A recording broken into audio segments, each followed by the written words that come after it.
Everyone, this is Deepa Yadav. Welcome back to my YouTube channel.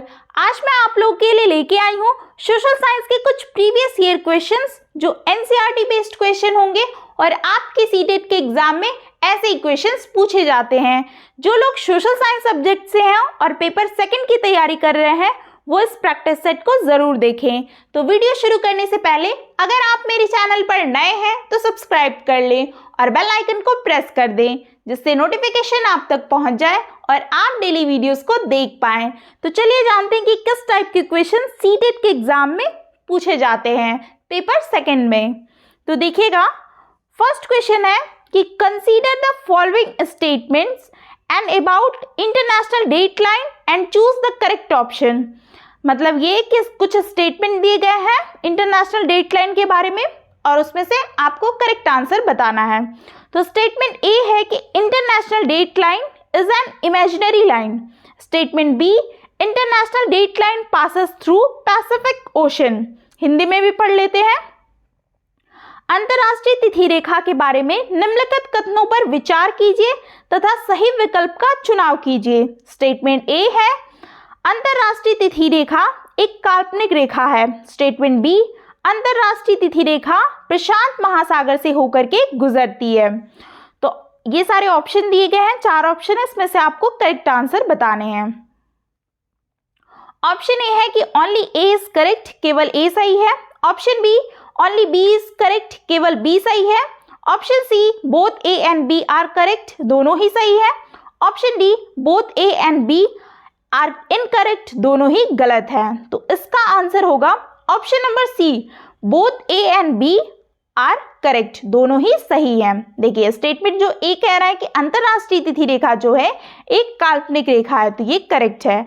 Statement B, अंतरराष्ट्रीय तिथि रेखा प्रशांत महासागर से होकर के गुजरती है, ठीक है, प्रशांत महासागर के बीचों बीच, ठीक है, 180 डिग्री, क्या है, 180 डिग्री यामोत्तर पर, उत्तर से दक्षिण, ठीक है, नॉर्थ से साउथ, ठीक है, नॉर्थ से साउथ की ओर खींची गई क्या है, एक काल्पनिक रेखा है। तो ये वाला स्टेटमेंट भी आपका सही है। तो इसलिए option number C is correct answer, both A and B are correct. तो ये आपने जान लिया इंटरनेशनल डेटलाइन के बारे में।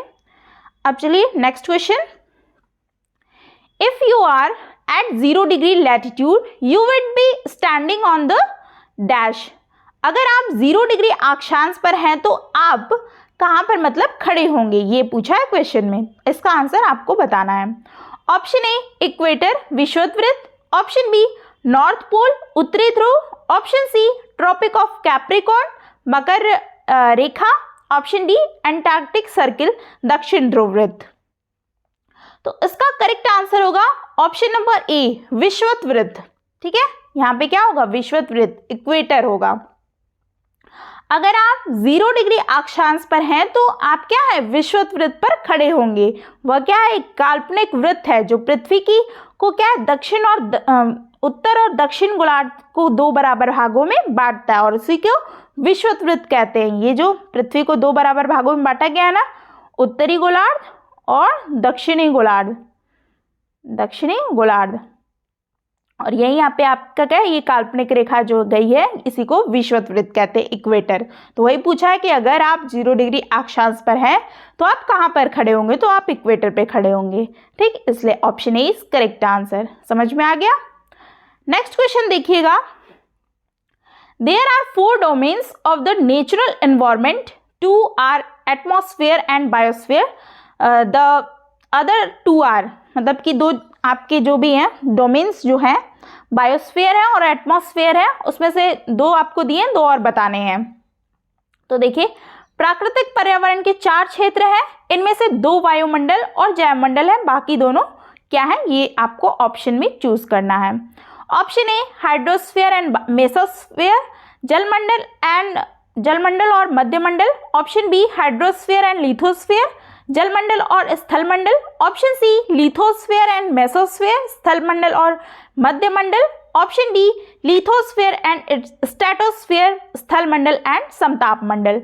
इसका करेक्ट आंसर होगा option number B, hydrosphere and lithosphere, ठीक है, वायुमंडल और जैवमंडल, और हाइड्रोस्फीयर जो भी है जलमंडल और स्थलमंडल, हाइड्रोस्फीयर, लिथोस्फीयर, बायोस्फीयर और एटमॉस्फेयर। ये आपके क्या हैं, 4 डोमेन्स हैं नेचुरल एनवायरनमेंट के। तो इसलिए option B is correct answer.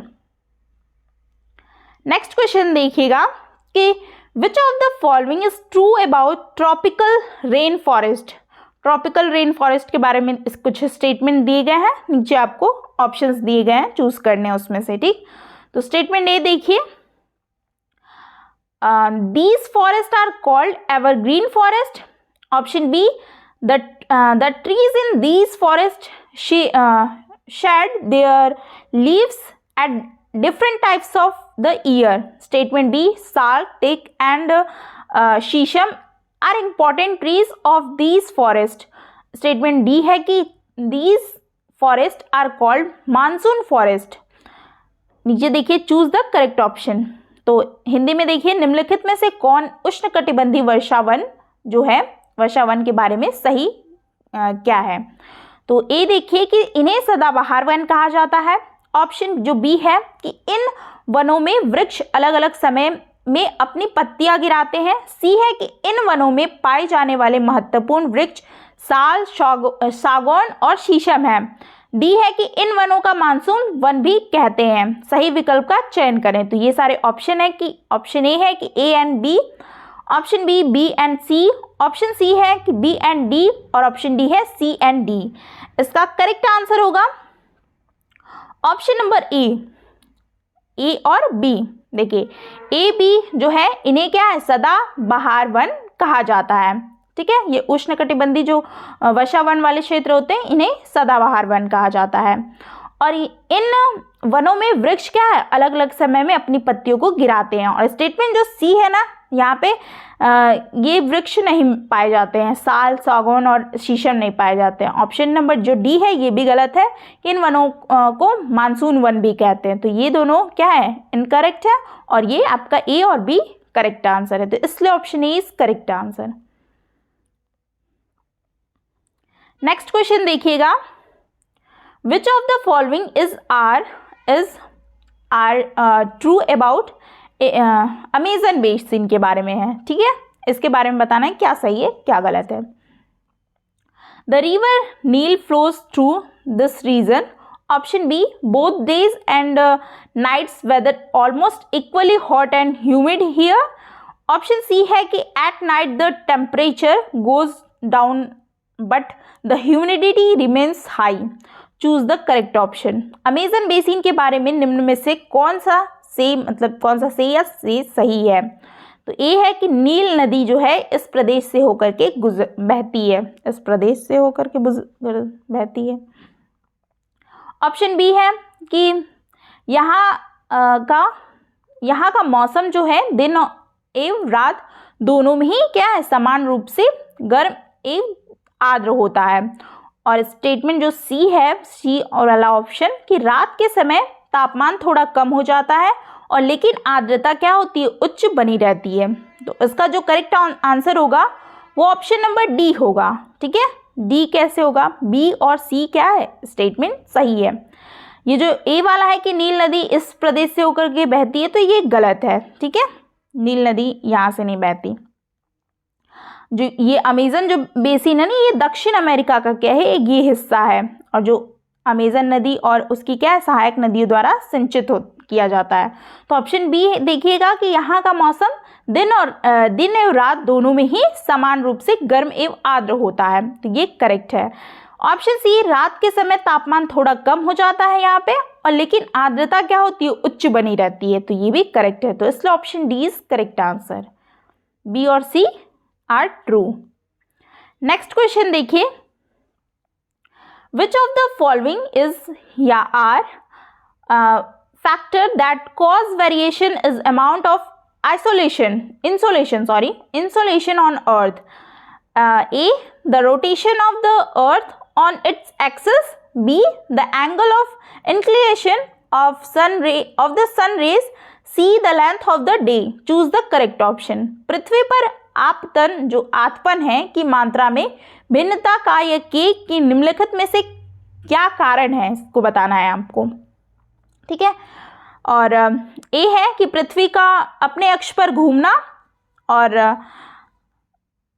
B है कि सूर्य की किरणों का नति कोण, ऑप्शन सी है कि दिन की अवधि। सही विकल्प का चयन करें, ये ऑप्शंस दिए गए हैं। ऑप्शन ए है ओनली ए इज ट्रू, केवल ए सही है।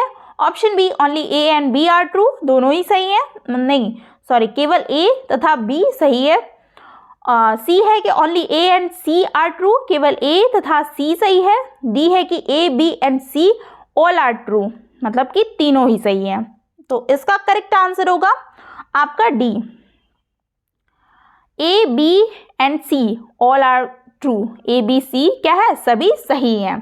देखिए जो है ये आपतन के बारे में ना, पृथ्वी पर आपतन की मात्रा में भिन्नता का क्या कारण है, तो पृथ्वी क्या है, अपने अक्ष पे घूमती रहती है, ठीक है, ये करेक्ट है। बी है कि सूर्य की किरणें क्या है, नति कोण है।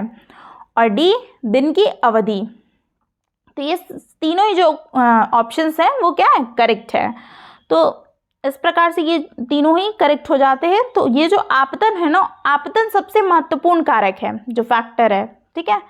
तो जो पृथ्वी के तापमान के वितरण को क्या है, प्रभावित करता है आपतन। और आपतन वह सौर विकिरण है जो सूर्य से जो पृथ्वी की सतह तक क्या है, पहुंचता है, ठीक है।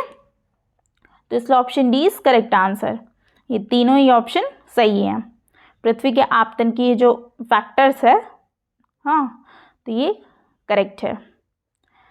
Next question, consider the following statement about air pressure and choose the appropriate option. Statement वाले क्वेश्चन फिर से आ गए।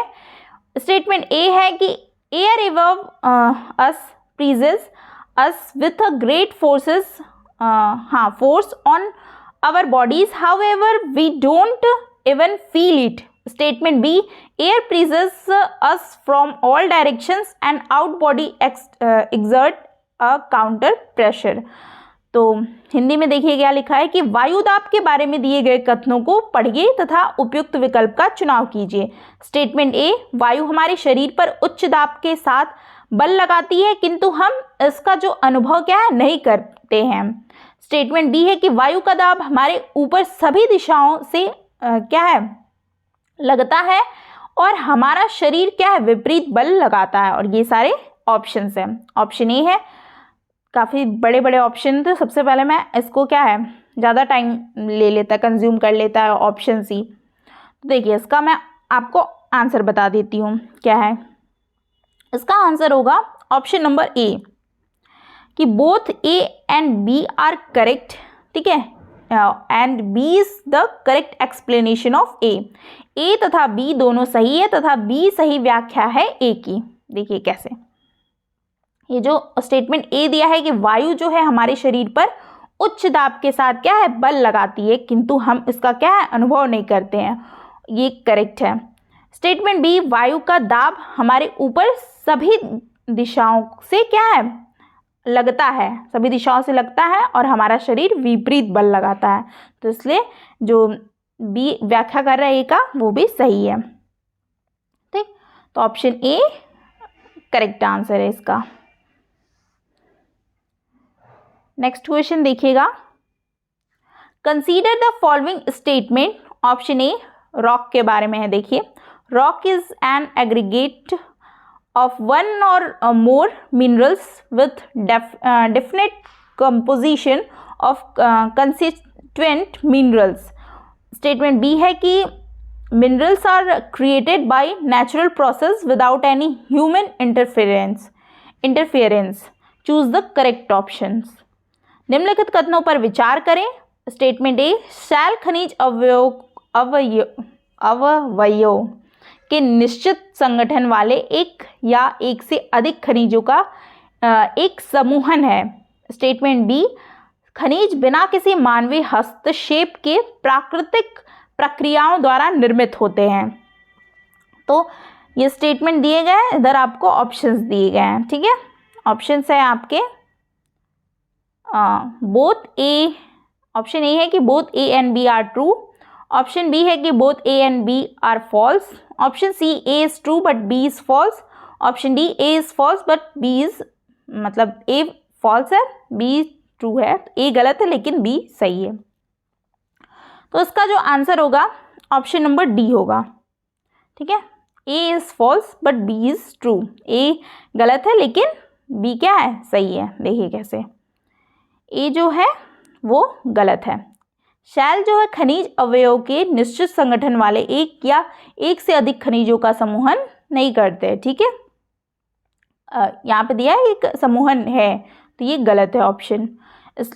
ये जो स्टेटमेंट बी है वो सही है कि खनिज बिना किसी मानवीय हस्तक्षेप के प्राकृतिक प्रक्रियाओं द्वारा निर्मित होते हैं। प्राकृतिक प्रक्रियाओं में जैसे इनका एक निश्चित रासायनिक संगठन होता है, वे विभिन्न प्रकार के भूवैज्ञानिक परिवेश में निर्मित होते हैं।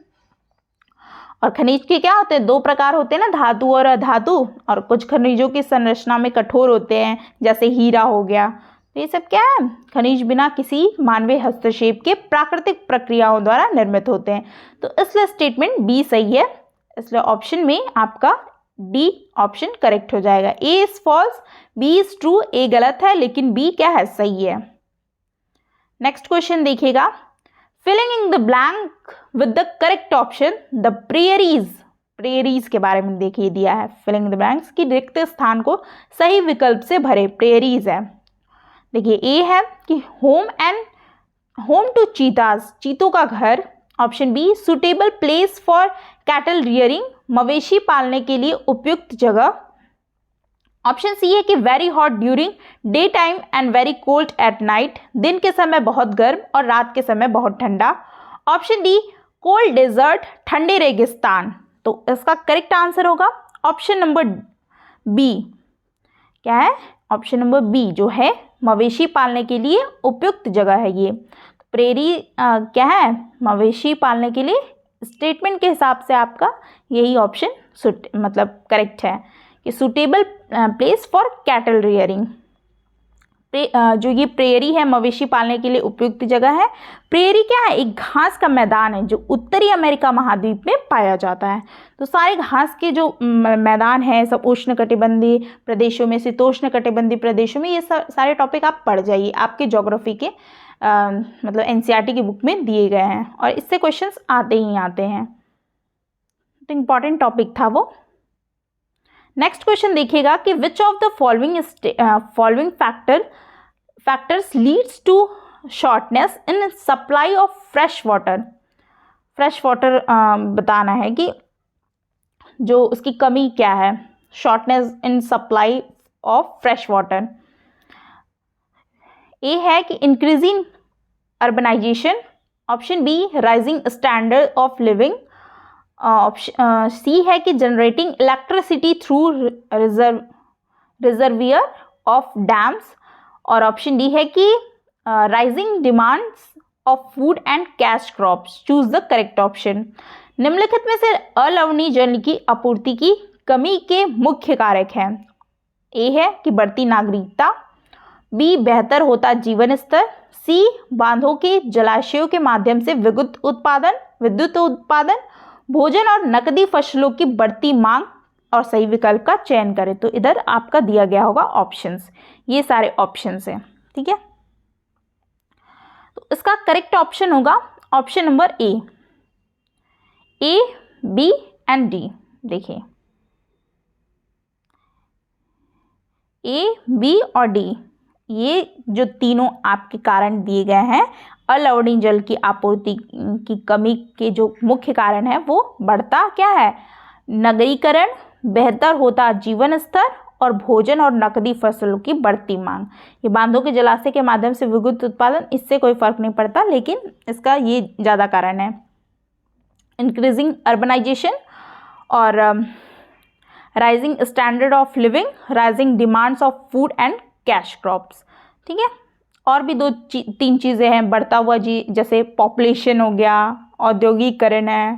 ठीक है, तो ये सारे कारण है shortness is supply of fresh water के।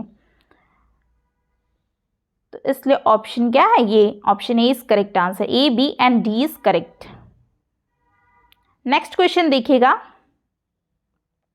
Consider the following association A and reason R about equality. Equality के बारे में है, एसोसिएशन वाले क्वेश्चंस देखिए आ जाए हैं। एक क्वेश्चन तो ए देखिए दिया है कि people struggle and positive action by the government are necessary to make equality a reality. Reason में दिया है कि equality is a value that we have to keep striving for and not something that will happen automatically. Choose the correct option. समानता के संदर्भ में निम्नलिखित कथनों ए एवं कारणों आर को पढ़ें। तो कथन ए है कि समानता एक वास्तविकता बने और इसके लिए लोगों के संघर्ष और सरकार द्वारा सकारात्मक कदम उठाए जाने की बहुत आवश्यकता है। कारण आर है कि समानता वह मूल्य है जिसके लिए हमें निरंतर संघर्ष करते रहना होगा और यह स्वतः नहीं होगा। तो इसलिए इसका करेक्ट ऑप्शन जो है इधर दिया गया होगा, ये सही विकल्प का चयन कीजिए। तो ये सारे काफ़ी बड़ा ऑप्शन सी है, ठीक है। तो इसका करेक्ट आंसर है option number A. Both A and R true, ठीक है, and R is the correct explanation of A. A क्या है, ए तथा आर दोनों सही है, आर ए की सही व्याख्या कर रहा है। तो ए करेक्ट है इसका ऑप्शन। देख लीजिए जो कथन है कि समानता एक क्या है, वास्तविकता बने और इसके लिए लोगों को संघर्ष और सरकार द्वारा सकारात्मक कदम उठाए जाने की बहुत क्या है आवश्यकता है। और समानता वह मूल्य है जिसके लिए हमें निरंतर संघर्ष करते रहना होगा और वह सत्य नहीं होगा। इसलिए दोनों कथन क्या है, सत्य है और आर ए की सही व्याख्या कर रहा है। तो इसलिए ऑप्शन क्या है, ए करेक्ट है। Both A and R true and R is the correct explanation of A. तो देखिए ऐसे इक्वेशंस आते हैं, इतने बड़े बड़े स्टेटमेंट होंगे तो आपको पढ़ने पड़ेंगे और स्पीड आपको अपनी थोड़ी सी टाइम का मैनेजमेंट करना पड़ेगा आपको, ठीक है। पढ़ने की स्पीड होनी चाहिए आपको, एक भी क्वेश्चन छूटना नहीं चाहिए एग्जाम में। और वो किस लिए होगा, वो प्रैक्टिस से होगा। तो ये ऑप्शन है, क्वेश्चन है कि which of the following statement is are true. Statement A है कि panch is also known as ward member under a panchayat area. B है कि all the members of gram sabha elect a panchayat president. C है कि the gram sabha is a meeting of all adults who live in an area covered by a panchayat. Choose the correct option. तो हिंदी में देखिए कि निम्न में से कौन सा या से कथन सही है। ए है कि पंच को पंचायत क्षेत्र के वार्ड सदस्य के नाम से भी जाना जाता है। बी, ग्राम सभा के सभी सदस्य मिलकर के पंचायत मुखिया को चुनते हैं। सी, ग्राम सभा एक पंचायत के क्षेत्र में रहने वाले सभी वयस्कों की सभा होती है। तो सही विकल्प का चुनाव कीजिए। ये सारे ऑप्शंस हैं। तो इसका आंसर होगा आपका ऑप्शन नंबर डी होगा, ठीक है। Option number D, all A B and C क्या है, करेक्ट आंसर है। देखिए जो पंच होता है, पंच को पंचायत क्षेत्र के वार्ड सदस्य के नाम से भी जाना जाता है, ये करेक्ट है। ऑप्शन बी जो है, बी वाला स्टेटमेंट कि ग्राम सभा के सभी सदस्य मिलकर के पंचायत मुखिया को चुनते हैं, तो ये भी करेक्ट है। सी है कि ग्राम सभा एक पंचायत के क्षेत्र में रहने वाले सभी वयस्कों की क्या है, सभा होती है। तो स्टेटमेंट जो सी है वो भी करेक्ट है। तो सही विकल्प तीनों ही सही हैं आपके। अब कुछ हम लोग पंचायती राज के बारे में कुछ जान लेते हैं, कुछ पॉइंट जो आपके एग्जाम के पॉइंट ऑफ व्यू से इंपॉर्टेंट हो सकते हैं। तो पंचायती राज का शुभारंभ क्या है, स्वतंत्र भारत में 2 अक्टूबर क्या है, 2 अक्टूबर 1959 को ईस्वी को भारत में प्रथम प्रधानमंत्री जवाहरलाल नेहरू के द्वारा राजस्थान राज्य में नागौर जिले में, कहाँ पे, नागौर जिले में हुआ था। और 73वां संविधान संशोधन जो कि पंचायती राज से संबंधित है। तो ये भी आपका स्टेटमेंट में ऐसे क्वेश्चन बन सकते हैं कि कब इसका शुभारंभ हुआ, और इसके मतलब जो भारत के प्रधानमंत्री जो थे जवाहरलाल नेहरू के द्वारा ये राजस्थान राज्य में नागौर जिले में हुआ था, किस जगह पे हुआ था, और कौन सा मतलब संविधान संशोधन है पंचायती राज से संबंधित, तो वो है 73वां। तो ये 3 स्टेटमेंट आपके ऐसे तैयार हो सकते हैं। तो ये आपके क्वेश्चन मैंने बता दिए, इस टाइप के क्वेश्चंस पूछे जाते हैं। तो नोट में आप एक चीज़ और लिख लीजिए या नोट कर लीजिए कि 73 मतलब 73वें संविधान संशोधन अधिनियम 1973 के द्वारा पंचायती राज्य को संवैधानिक दर्जा प्रदान किया गया है। ठीक, तो ये आपने समझ लिया। तो इसलिए इसका करेक्ट आंसर क्या होगा? Option number D, all A, B and C is correct answer. ठीक है, तीनों स्टेटमेंट सही है। तो इतने क्वेश्चंस थे। आपको कोई भी क्वेश्चंस में डाउट है, कुछ नहीं समझ में आया है, आप ज़रूर कमेंट बॉक्स में पूछ सकते हैं। आई होप आपको वीडियो अच्छी लगी हो तो लाइक, शेयर, सब्सक्राइब ज़रूर कर दें और वीडियो को लाइक करके ज़रूर जाएं। मिलते हैं फिर कुछ ऐसे ही कोई और भी अच्छे क्वेश्चंस के साथ, और आप लोग सपोर्ट कीजिए कि मैं अच्छा एक कंटेंट आपको तैयार करके दूँ। आप लोग लाइक किया कीजिए, कमेंट किया कीजिए, थोड़ा सा मेरा सपोर्ट किया कीजिए कि मैं और भी अच्छा कंटेंट आपके लिए तैयार करके ले आ सकूं और आपको हेल्प मिल पाए सीटेट के सेकंड पेपर में। ठीक है, फिर मिलते हैं नेक्स्ट वीडियो में ऐसे ही कुछ क्वेश्चंस के साथ। Thanks for watching.